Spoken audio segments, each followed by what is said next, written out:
하나님 말씀 고린도후서 12장 9절과 10절 이렇게 두 절만 제가 봉독을 하겠습니다. 나에게 이르시기를 내 은혜가 네게 족하도다. 이는 내 능력이 약한 데서 온전하여짐이라 하신지라. 그러므로 도리어 크게 기뻐함으로 나의 여러 약한 것들에 대하여 자랑하리니 이는 그리스도의 능력이 내게 머물게 하려 함이라. 그러므로 내가 그리스도를 위하여 약한 것들과 능력과 궁핍과 박해와 공고를 기뻐하노니 이는 내가 약할 그때에 강함이라.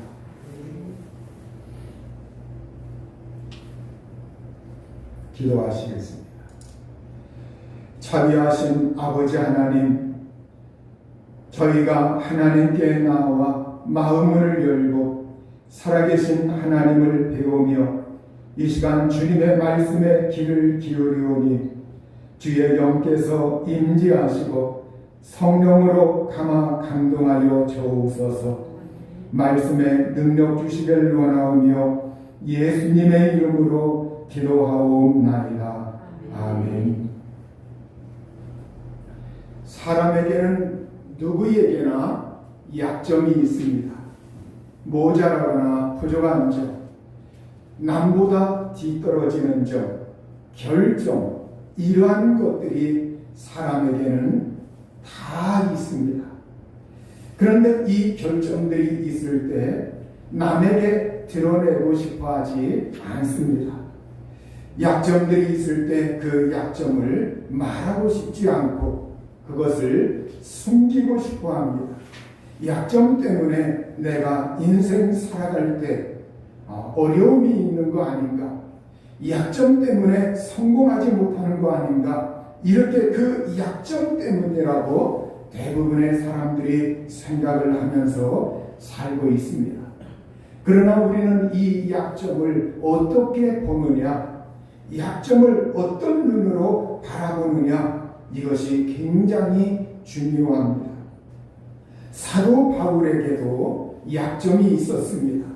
이 바울의 약점은 뭐냐? 오늘 성경 말씀에 10절에 나열되어 있는데요. 바로 이 바울에게는 약한 것들 이렇게 말을 하고 있어요. 이 약한 것들이 뭐냐? 병약함이라는 거예요. 이 바울에게 그 일평생 사역을 하면서 몸의 어떤 부분에 분명히 약한 것들이 있었다는 거예요. 그래서 이 바울은 정말 자기 몸에 어떤 약한 것들이 있었지만 그 약한 것들, 이 약점이 있었지만 이것 때문에 주저앉지 않았습니다. 또 바울에게 약한 것이 뭐냐? 능력이라고 하는 것. 능력, 이 능력이라고 하는 것은 모욕을 말해요. 예수님 믿기 때문에 또 예수 믿음을 전하기 때문에 사람들로부터 모욕받는 것. 그 모욕이 얼마나 치욕적으로 다가오는지 어느 때는 정말로 그 모욕을 너무 받으면 내가 왜 이렇게 하는가 이런 생각이 들 수도 있어요. 이러한 모욕이 바울에게는 끊임없이 다가왔다는 거예요. 또 바울은 궁핍이 있다는 거예요. 우리가 표면적으로 보면 바울에게는 모든 것이 넉넉하고 모든 것이 부정함이 없다 이렇게 생각을 하기가 쉽지만 바울에게도 이로 말로 할 수 없었던 사람들에게 설명할 수 없었던 그 자신만의 궁핍이 있었다는 거예요. 삶의 지난함, 삶의 고단함, 삶의 그 어려움들 이 궁핍이 바울에게 있었습니다. 또 바울에게 박해라고 하는 것, 우리 오래된 사람들은 흔히 박해보다도 핍박이라는 말을 많이 익숙해 있죠. 이 박해를 받았다. 그리고 공고함이 있다고 하는 것, 이 공고함은 공경, 곤란, 어려움, 인생 살아갈 때 바울이 믿음이 좋기 때문에 인생이 모두 다 술술 풀리고 마음먹은 대로 되고, 그리고 바울에게는 능력이 있고 하기 때문에 어려움이 없었다 이렇게 생각을 하기가 쉽지만 그에게 공고함, 어려움이라고 하는 것, 공경, 곤란함이 그 바울에게 있었다는 것. 바울에게 이러한 약점들이 바울의 발목을 끊임없이 자꾸 늘어졌습니다. 그러면 여기에서 우리가 바울이 내가 이 약한 것 때문에 뒤로 물러가야 되겠다. 이 약한 것 때문에 내가 삶을 포기해야 되겠다. 이 약한 것 때문에 그리스도의 이 믿음을 내가 이제는 달려가는 그 길을 멈춰야 되겠다. 이렇게 하지 않았다는 거예요. 이 바울은 이 약점들이 있을 때 어떻게 했느냐? 이 바울은 나의 여러 약한 것들에 대하여 자랑하겠다. 나는 그 약한 것들, 내 약점들, 나의 결점들이 있지만 그걸 오히려 자랑하겠다. 그리고 그 약점들을 기뻐하겠다. 이렇게 말을 하고 있어요. 약점 앞에서 그걸 숨기거나 그걸 덮거나 사람들에게 그걸 부끄럽게 생각하지 아니하고 연약한 점 이러한 것들을 자랑하고 기뻐하면서 그러면서 누구를 위해서 그렇게 하느냐? 그리스도를 위해서 기뻐하고 만족해 하면서 살아간다. 이렇게 그는 말을 하고 있습니다. 여러분, 오늘 우리가 예수님 믿는 사람들에게도 모두 다 형편이 다르지만 그들 나름대로 연약함이 있습니다. 약점들이 있습니다. 결점들이 있습니다. 이 약함과 결점들이 있을 때 어떤 사람들은 이 약점 때문에 주님 앞에 나아가는 걸 주저하는 사람들이 있어요. 이 약점 때문에 사람들을 만나고 그 사람들 틈바구니에서 정상적으로 살아가는 걸 주저하는 사람들이 있어요. 그러나 우리는 하나님의 도우심을 받으려면, 은혜를 받으려면, 그리고 우리가 이 인생에 그럼에도 불구하고 내 인생에 전진하려면 그 약점들을 내가 수용하고 그걸 인정하고 그걸 받아들이고 바울과 같은 이 믿음의 자세를 우리가 견고하게 취할 수 있을 때 그 삶에 놀라우신 하나님의 은혜가 부어지는 겁니다. 우리가 약점이 많았지만 그리스도를 위해서 그리고 그리스도에게 사로잡혀서 산 사람의 이야기를 좀 하겠습니다. 지난 시간에도 제가 말을 하였습니다. 미우라 아야코 산포능자, 일본의 여류 소설가, 홋카이도 북부의 중심도시 아사히카와라고 하는 그곳에서 1922년도 출생을 하였습니다. 그리고 생을 1999년도에 마쳤어요. 그녀의 소설이 일반적으로 알려진 것보다 더 많이 그 소설을 썼는데 96편의 소설을 썼고 그리고 신앙 에세이집을 또 다수 출판을 하였고 그리고 성경을 소재로 한 그러한 소설도 꽤 있습니다. 그래가지고 그런 것까지 합치면 100편이 넘는 아주 어마어마한 다작을 했습니다. 1964년도 7월 10일 아사히 신문에 42세의 주부 자파점을 운영하는 미우라 아야코가 천만의 현상 소설 공무의 1위로 뽑혔다고 발표를 했습니다. 바로 그 소설의 이름이 빙점, 인간의 원죄와 구원 문제. 아야코는 이런 말을 합니다. 사람은 누구나 자신은 억울하다고 믿지만 그와 같은 그것 때문에 인간이 비참해지는 원인이다. 모든 인간의 내부에는 이런 빙점이 존재한다. 이렇게 말을 하고 있습니다. 그 빙점의 말미에 바로 주인공 그 욕보가 나오는데 바로 거기에 보면 나의 마음은 얼어버렸다. 나의 마음은 얼어버렸다. 이 빙점이 뭡니까? 어른 빙자. 어는 점. 여러분 바로 이 빙점이라고 하는 것 일본의 그 강이나 아니면 그러한 바다 이러한 데는 북쪽에 이렇게 얼음이 왕왕 얼어가지고 유빙이 떠다니는 그러한 광경을 볼 수 있다고 합니다.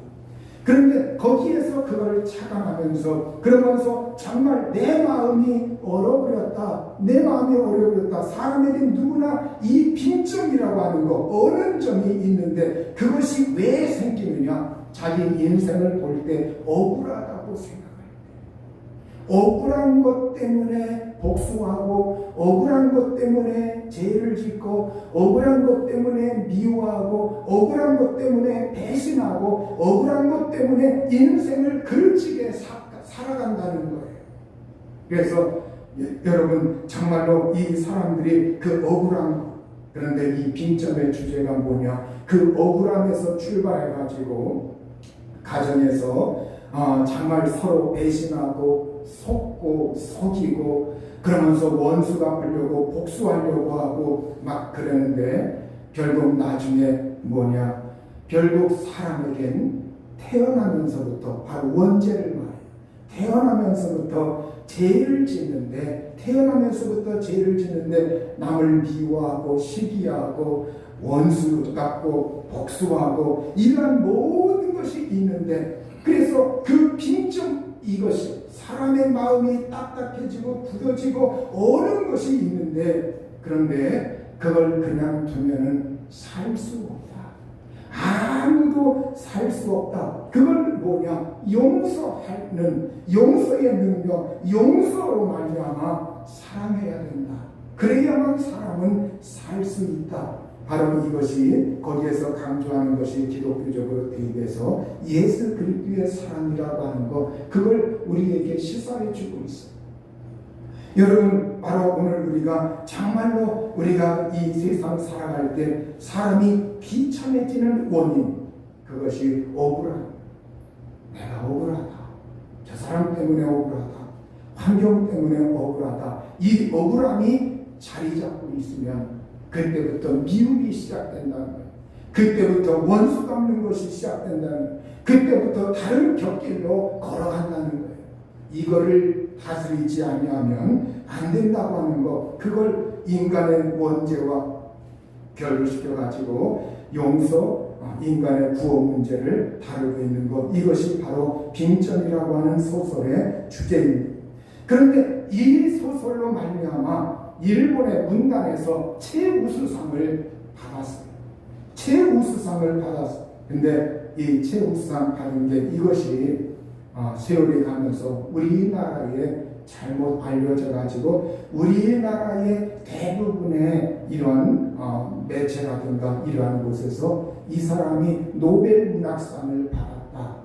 심지어 문단에 있는 사람들도 소개를 하면서 소설가들도 소개를 하면서 이 사람이 노벨 문학상을 받았다. 이렇게. 그래서 지난 시간에 저도 그걸 조금 잘못 말씀드렸는데요. 노벨 문학상을 받은 것이 아니라 일본에서 최우수상을 받았습니다. 최우수상. 17살 때 소학교 교사, 초등학교, 국민학교 교사를 했고, 이제 한 7년 정도 하고, 그리고 1945년도 이제 세계 제2차 대전 지나고 나서, 이제 이 전후에 지나고 나서 1945년쯤 되어가지고 자기 자신을 생각해 보니까 교사 일을 하는데 내가 그동안 잘못했구나. 사람들에게, 어린아이들에게 천황을 신으로서 섬겨야 된다.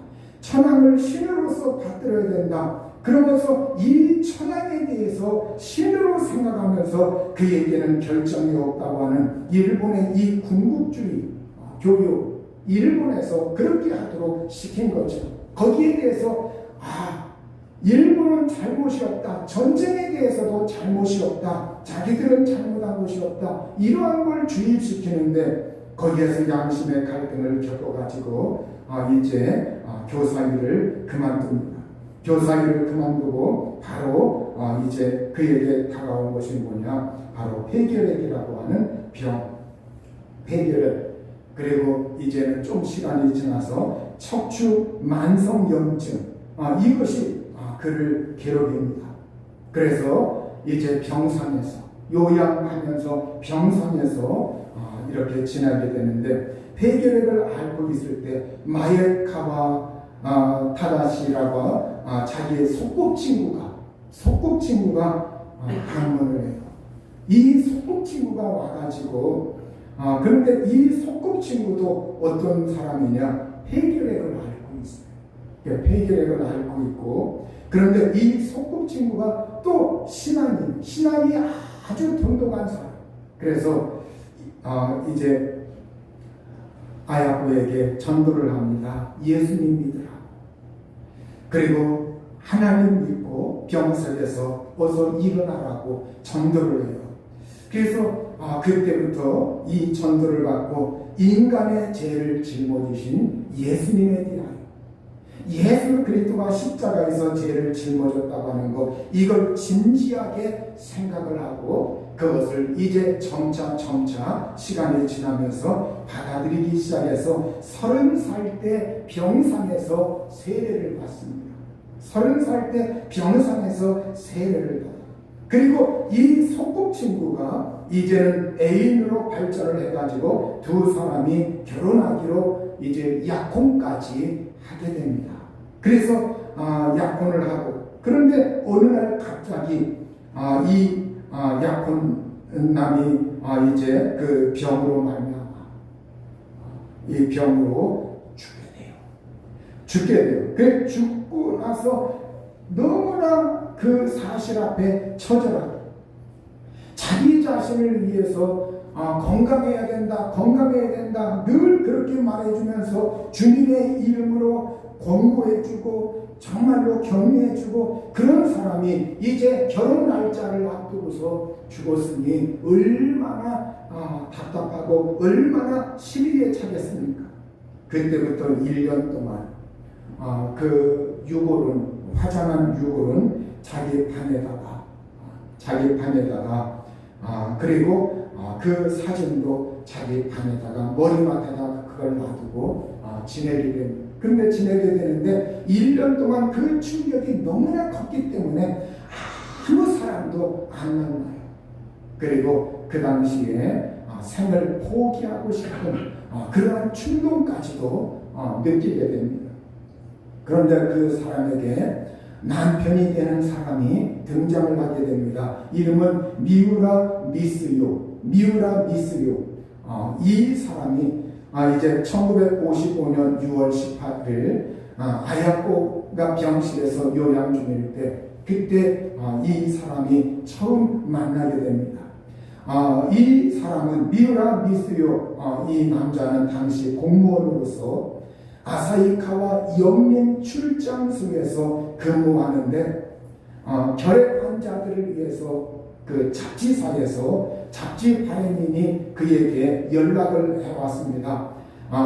그 후타 아야코라고 하는 사람을 의문해 줄 수 없느냐, 그 사람을 좀 의문을 좀 해줬으면 좋겠다. 그래서 그 말을 듣고서 이제 병실에 찾아가게 됩니다. 병실에 찾아갔는데 이 미우라 미스류도 임파선 결핵을 앓고 있었고, 그의 아버지로부터 전염이 되어가지고 정말로 그 병과 씨름하면서 지내다가 이쯤에서 어느 정도 몸이 많이 회복될 당시예요. 그런데 이 사람도 아주 독실한 그리스도인입니다. 그래서 이 사람이 병실에 가서 첫날 요한복음 14장 1절에서 3절의 말씀, 너희는 마음에 근심하지 말라. 하나님을 믿으니 또 나를 믿으라. 내 아버지 집에 거할 곳이 많도다. 이 성경 말씀을 읽어줬다고 합니다. 그리고 이제는 노래를 해달라고 해서 찬송가를 불러주게 됩니다. 찬송가를 불러줘. 세 번째 방문했을 때, 일주일에 한 번씩 방문을 했는데, 세 번째 방문했을 때 기도를 했는데, 하나님 저의 생명을 후타 씨에게 주어도 좋으니, 결혼 전에 이름이 후타 아야코입니다. 그래서 후타 씨에게 주어도 좋으니 제발 병이 나을 수 있도록 해달라고 간절히 하나님께 기도를 드립니다. 이 기도에 이 아야코의 마음이 조금씩 열리면서 움직이기 시작합니다.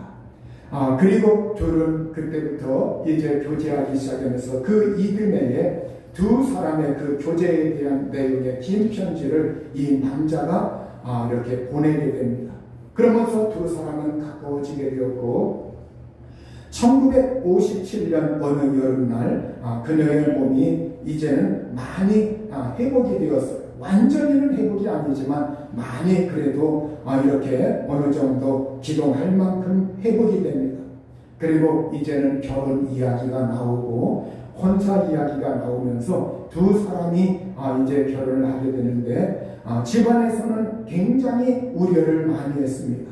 남편 될 사람도 또 아내 될 사람도 모두 다 몸이 약한 사람들이기 때문에 저렇게 결혼해서 어떻게 할까 굉장히들 염려를 많이 했어요. 그런데 그 염려를 할 때 이 남자가 어떤 기도를 하나님 앞에 드렸냐면, 하나님, 제가 3일만 저 사람하고 3일만 같이 살아도 좋사오니, 3일만 살아도 좋사오니 제발 3일만이라도 결혼해서 살게 해달라고 그런 기도를 하나님 앞에 드리게 됩니다. 그리고서 이제 59년 1월 25일 교회에서 아사히카와의 리쿠주 교회에서 약혼식을 올렸고 그해 5월 24일 그 교회에서 결혼식을 올렸는데, 이때 남편의 나이가 35세, 아내의 나이 미우라 아야코의 나이가 37세입니다. 그 당시에 35세, 37세 연하남과 결혼을 하게 되죠. 그리고 굉장히 많은 나이입니다. 이제 신방은 실내를 개조한 단칸방, 주인이 살고 있고 방 하나 딸랑 얻어가지고 그 단칸방에서 9장의 다다미를 깔아놓고 라디오 한 대 없는 가난한 출발이었다고 합니다. 그 무렵부터 이 남편은 하나님께 기도하는데, 하나님, 만약 저의 수명이 아내보다 길다고 하면 그 반을 아내에게 나누어 주십시오. 제 생명의 반을 아내에게 할애해서 아내를 제발 오래오래 살게 해달라고 그 기도를 끊임없이 하루도 거리지 아니하고 이 기도를 매일매일 아내를 위해서 했다고 해요. 61년 집안의 가난으로 아내가 자파점을 시작했고 63년도에 아야코는 친정에 가게 됩니다. 친정에 새해가 되어가지고 신년 인사차 부모님에게 인사드리러 갔을 때 아사히 신문에서 1천만엔 상금이 걸린 소설 공모 소식을 이제 친정에서 그 소식을 듣게 됩니다. 왜냐하면 자기네 집에는 너무 가난해가지고 어떤 매체를 접할 텔레비도 없고 라디오도 없고 아무것도 없기 때문에 그런 소식을 접할 기회가 없었는데, 친정에 신년 인사차 갔다가 거기에서 그런 소식을 듣게 됩니다. 그래서 그걸 본 다음 날 아야코는 하루 만에 줄거리를 머리로 구상을 해가지고 그걸 남편에게 써도 좋냐고 그 줄거리를 이야기했다고 해요. 이야기하면서 거기에 나오는 나의 마음은 얼어버렸다, 그 내용을 남편이 보고서 그러면 제 소설 제목을 빈점으로 하면 좋겠다. 그때 아내가 맞장구를 치면서 아주 근사한 제목이라고 좋아하면서 빈점으로 정했다고 합니다. 64년 7월 10일 소설이 이르르 뽑히고 그 다음부터 여기저기에서 원고 청탁이 들어오기 시작합니다. 잡지사에서 출판사에서 원고 청탁이 들어오기 시작. 그러면서 이 소설이 이르르 뽑히자 이제 자파점을 정리해서 자파점을 문 닫고 그만두고, 그리고 그 이후로 남편도 원고 청탁이 많이 들어오자 남편이 어떻게 하냐, 아내를 돕기 위해서 남편이 직장을 그만둡니다. 그리고 67년부터 66년부터 아내가 몸이 온전하지 못했기 때문에 이 아내가 계속 필기하는 게 힘이 들어요. 필기하는 게 힘이 들어가지고 아내는 소설을 구상해서 그걸 말로 방에서 말로 구술을 하면 그 말한 그 구술한 내용을 남편이 필기로 그걸 받아서 계속 기록을 하고 그렇게 해서 그때부터 30여 년 동안 소설이 그렇게 해서 세상에 빛을 발하게 돼요. 그러니까 아내는 이제 정말로 44세 그 나이부터 이제 소설을 쓸 때 말로 구술을 하고 남편은 그걸 받아쓰고 그렇게 해가지고 소설이 계속 나오게 되는 거예요. 그런데 결혼 생활을 하는 동안에도 그 아내는 몸이 많이 아팠습니다. 67년 목에 악성 질환, 80년 얼굴에 대상포진, 그 이후로 혈소판 감수증, 만성 편도선염, 심장 발작, 그리고 82년도 직장암 수술, 91년도 파킨슨병. 병이라는 병을 몸에 달고 다녔어요. 그러니 그 인생 생각할 때 얼마나 처절합니까? 그 인생 육신적으로 볼 때 얼마나 괴롭습니까? 그러나 그걸 신앙의 힘으로 이겨냈다는 거예요. 그래서 사랑이라고 하는 거에 대해서 그 남편은 이렇게 말을 합니다. 사랑은 어떤 조건 속에서도 사람을 행복하게 해주겠다고 하는 의지. 정말 내가 이 사람을 어떤 조건 속에서도 이 사람을 행복하게 해줘야 되겠다. 그래서 정말로 그 아내가 어떤 조건에 놓이든지 몸이 조금 호전되든 아니면 질병 속에 있든 어떤 조건 속에 있든지 내가 짜증내지 아니하고 이 사람을 위해서 내가 행복하게 해줘야 되겠다. 이걸 마음속에 의지로. 여러분, 사랑이 의지라는 거예요. 사랑이라고 하는 것이 느낌이 아니라 요새 대부분 청소년들은 내가 좋으면 사랑하고 싫으면 미워하고 되게 느낌으로 사랑을 하려고 하죠. 그런데 의지라고 하는 것. 제가 이 글을 접하면서 공감한 것이 성경 말씀을 음미해 보니까 우리가 하나님을 사랑하는 것도 그래요. 마음을 다하고 목숨을 다하고 뜻을 다하고 힘을 다하여 주 너희 하나님을 사랑하라. 이건 다른 말로 말하면 네가 의지로 다짐하고 결심해서 내가 하나님을 사랑해야 되겠다 다짐을 하고 하나님을 사랑하는 거예요. 그러면 하나님을 사랑하는 것이 된다는 거예요. 여러분, 정말로 이 사랑, 성경에서 말씀하고 있는 이 사랑의 의미를 그걸 의미를 잘 캐치한 이 남편, 그리고 이 아야코는 자기 남편에게 그 옛날 가난한 시절에도 정말로 그 남편을 위해서 이렇게 도시락을 싸주고 그 도시락 안에다가 글귀로 그 남편을 격려해주는 글귀 이러한 것들을 넣어주고 또 어떤 때는 가난한 살림 가운데서도 옛날 바나나가 얼마나 귀합니까? 그 비싼 바나나도 이렇게 자기 자신은 바나나를 안 먹는다. 근데 바나나를 남편을 위해서 사주고 그러면서 그 아내는 어떤 아내였는가 되돌아보면서 아내에 대해서 그 남편이 아내는 순종의 여인, 고통 속에서도 무던히 남을 돕기 위해 애를 쓴 착한 사람, 언제나 남편에게 욕같아 좋아요 그러면서 어떤 무엇을 하든지 좋다고 반응을 보이고, 그런데 남편이 자기 자신을 볼 때 자기 자신이 학교를 공무원을 하기는 했지만 출장소에서 공무원을 하긴 했지만 자기가 많이 배운 것도 아니고 학교를 8년밖에 다니지 않은 자기 자신을 진심으로 아내가 남편을 존경하고 우애해줬다. 그래서 내가 이 아내를 생각할 때 이 아내를 만나게 해준 하나님께 늘 감사드립니다. 이런 아내를 만나게 해준 하나님께 늘 감사한다. 그러면서 3일만 살아도 좋다고 생각했는데 40년 동안 함께 살았다. 이것이 바로 하나님의 은혜라고. 이게 하나님의 은혜라고 그러면서 하나님께 영광을 돌립니다. 그리고 아야코 덕분에 자기도 15권의 책을 15권의 책을 자기도 쓸 수 있었다는 거예요. 아야코가 고통을 어떻게 받아들였느냐. 이 아야코는 그 안에 자기 안에는 고통을 모든 고통에는 하나님의 뜻이 있다.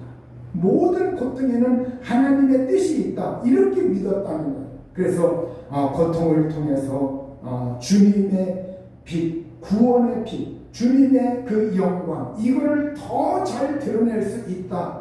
이러면서 그 고통 속에서 고난이 내게 유익이라고 하는 그 성경 말씀, 이 말씀을 그 마음속에 새기면서 그 고난 속에서 고난을 받아들였고 그걸 수용했고 그걸 이겼다는 거예요. 그러면서 시련은 계속해서 이렇게 다가왔고 정말 어려움이 있었는데, 그런데 그 시련 속에서 심지어 누워서 지내게 되고 어려움이 있었고, 또 남편이 병기로 이렇게 대소변을 받아내기도 하고, 또 남편이 옷을 입히는 거 이것도 자기 힘으로 할 수가 없어가지고 남편이 옷을 입혀주고 이렇게 해줘야 되고, 그런 어려움이 연속해서 전개될 때 목사님이 뭐라고 신앙의 권고를 했냐면, 그 아내에 대해서 당신에게는 당신의 사명이 있는 동안 살아있는 겁니다. 당신에게 사명이 있는 한 죽지 않습니다. 사명이 있는 동안 살아있는 겁니다. 이런 이야기를 해줬다게. 그때 다시 한번 자기 마음을 추스리면서 그 어려운 가운데서 용기를 냈다고 합니다. 그러면서 이 아야코가 정말 자기 마음속에 다짐한 게 뭐냐, 나와 같은 사람, 이래 성경을 통해서 자기 자신을 조명하면서 성경 말씀을 통해서 깨달은 것이 뭐냐, 나와 같은 사람은 이 세상에 딱 한 사람밖에 없다. 내 생명 이건 한 사람밖에 없는데, 이 유일한 사람, 딱 한 사람, 이 사람은 이 세계가 시작할 때부터 이 세상이 끝날 때까지 아무도 없는 바로 나 한 사람이다. 그래서 이 하나님의 은총, 하나님이 나를 만드셨고 하나님이 나를 빚으셨고 하나님이 나를 조성하신 유일한 단 한 사람이다. 나에게는 하나님의 창조의 솜씨가 들어있다.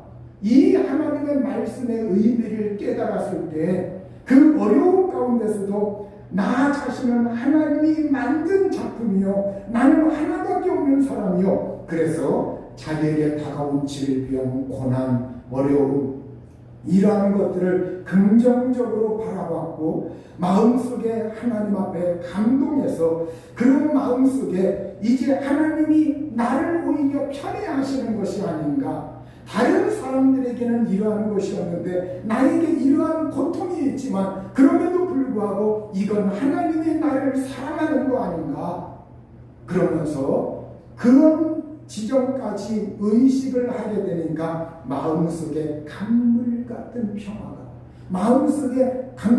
평화가 넘쳐 흐르다. 그래서 이가 지은 소설 가운데 한 가지가 뭐냐면 내게 강 같은 평화라는 거. 내게 정말로 마음의 평화, 이건 말로 할 수가 없다. 우리가 인간적으로 볼 땐 마음의 평화가 없을 것 같은데 하나님이 주시는 그 능력 속에서 마음의 평화.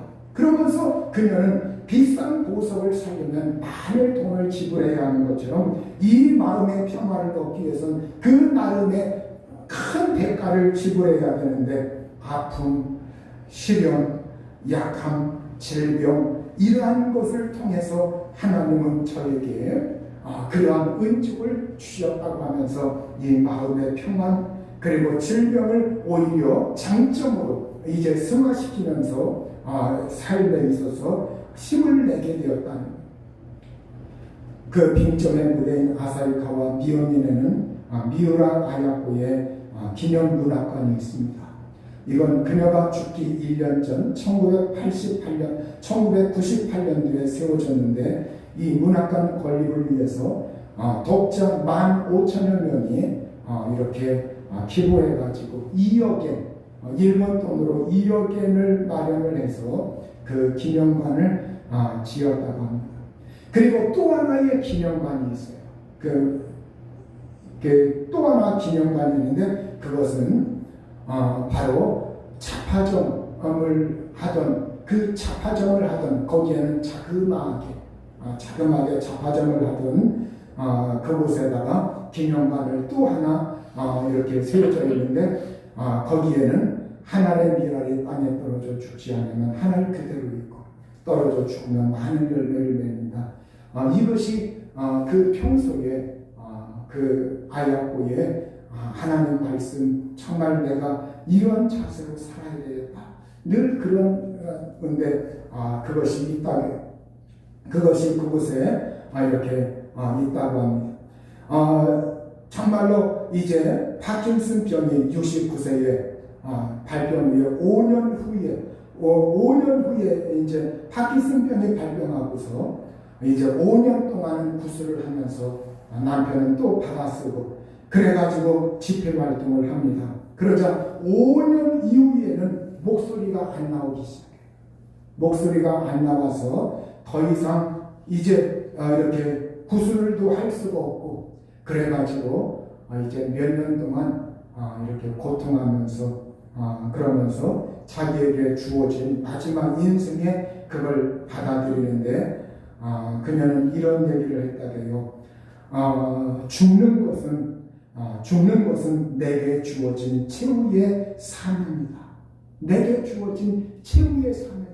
그래서 죽는 것도 잘 이렇게 그걸 하나님이 나에게 주신 그 최후의 사명이 뭐냐? 죽는 거다. 그래서 그걸 죽는 거를 긍정적으로 믿음 안에서, 신앙 안에서 그걸 당당히 받아들였다는 거예요.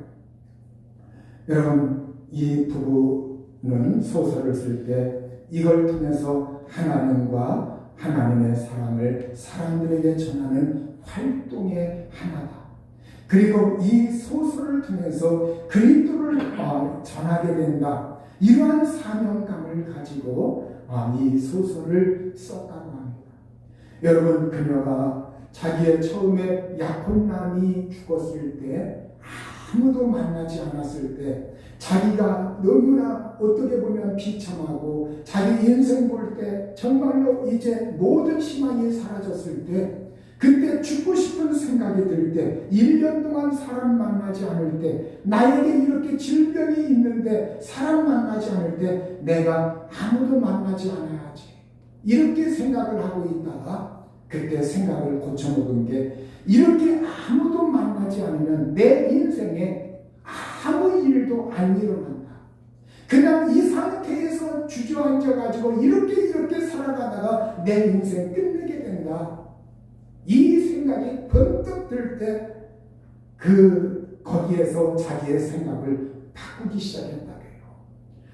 그리고 예수 그리스도, 그래서 병상에서 이제는 전도받은 그 이후에는 성경을 읽기 시작했고, 그리고 독서, 책을 그때 굉장히 많이 읽었대. 13년 동안 병상에 누워 있었으니까, 병상 기간만 13년입니다. 13년 동안 병상에 누워 24세에서 37살까지 병상에서 누워 있었으니 여러분 얼마나 긴 시간입니까? 그리고 병상에서 이제 노임받은 일어선 그 이후에도 간간히 또 살만하면 질병이 찾아와서 괴롭히고, 그런 속에서 소설을 96편 쓰고 예수님의 이름을 전했고 예수 이름을 나타냈고, 그러면서 일본의 그 기독교 황무지와 같은 곳에서 많은 사람들이 믿음을 등지고 있는 그 사이 속에서 예수 그리스도의 그 사랑으로 부부가 이렇게 사랑을 하면서 의지적으로 하나님의 사랑을 서로 나타내면서 주님의 영광을 나타냈다고 하는 것, 이건 놀랍습니다. 여러분, 정말로 오늘 우리가 성한 사람이 한두 번 쓰기도 힘들죠. 아니, 쓰기도 힘들어요. 근데 정말로 놀라운 그 일을 해낸 겁니다. 우리나라 사람에게 알려진 일본 작가라 하면은 바로 이 사람 미우라 아야코. 나이가 40대, 50대인 사람은 대부분 이 사람을 한 번 정도 책방에 가면 사진 않았어도 한 번 정도 접하였거나 아니면 살아가면서 신문에, 우리나라 옛날 신문들에서도 수없이 많이 이 사람에 대해서 보도가 나고, 잡지에서도 끊임없이 이 사람에 대해서 보도가 많이 나오고, 지금도 이 사람에 대해서 끊임없이 잊을만 하면 보도되고, 또 그러한 일들이, 그러한 글들이 수없이 반복해서 오르내리고 있습니다. 그래서 우리나라 사람들에게 가장 친근한 작가라고 하면 바로 미우라 아야코가 아닌가, 이렇게 우리나라의 사람들도 이 사람을 굉장히 호감 있게 좋아한다고 합니다. 여러분, 오늘 우리가 정말 약점이 있을 때, 연약함이 있을 때 그 연약함이 인생의 실패만 하는 것이 아니라 이와 같이 그걸 받아들이고 거기로부터 시작해서 신앙에 적극적으로 임하고 하나님의 도우심을 받으려고 하고 사람들을 만나고 정상적으로 내가 그걸 받아들이면서 사람 틈바구니에 끼어서 내가 인생을 막 긍정적으로 살면 거기에 하나님의 도우심이 있고 인생의 창조적인 역사가 일어나고 거기에 놀라우신 도움의 역사가 일어난다고 합니다. 그러나 연약함이 있을 때 그걸 비관하고 내가 왜 이러는가, 그것 때문에 인생이 안 된다고 하고 뒤로 물러가고 자꾸 자신을 숨기고 그런 것을 드러내지 아니하고 이런다고 할 것 같으면 인생 그렇게 그냥 살다가 인생을 마감하게 됩니다. 이걸 철저하게 깨달은 여인이 누구냐? 미우라 아야코입니다. 내가 병상에서 사람 안 만나고 이렇게만 그냥 지내다 보면 나에게 달라질 것이 뭐가 있는가? 아무것도 일어나지 않고 그때부터 이제 병상에 찾아오는 자기 친구들도 정상적으로 만나서 대화하기 시작하고 사람들 만나서 대화하기 시작하고 모르는 사람이 찾아와서 전도했는데도 그걸 만나고 그러면서 배우자도 결국 만나게 되고 이렇게 인생이 펼쳐진 겁니다. 오늘 성경 말씀은 고린도후서 12장 9절에 내 은혜가 네게 족하도다 이는 내 능력이 약한 데서 온전하여집니다. 이렇게 하나님의 은혜, 하나님의 능력은 약한 데서 하나님의 능력이라고 하는 것이 온전해진다는 거예요.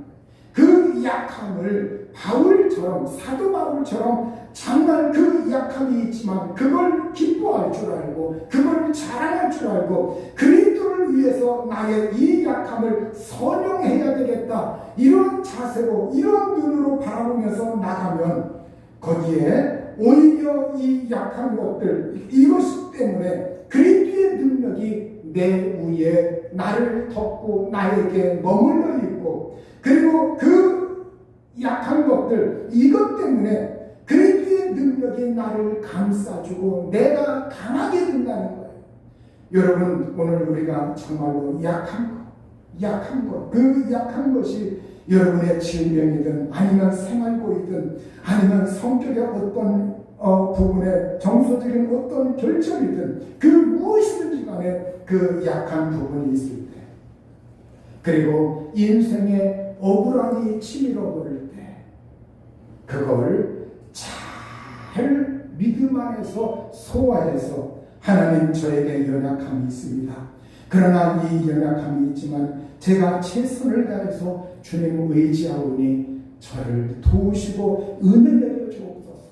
그렇게 하나님 의지할 때 하나님의 은혜가 우리에게 족하게 임할 줄로 믿습니다. 우리 이 시간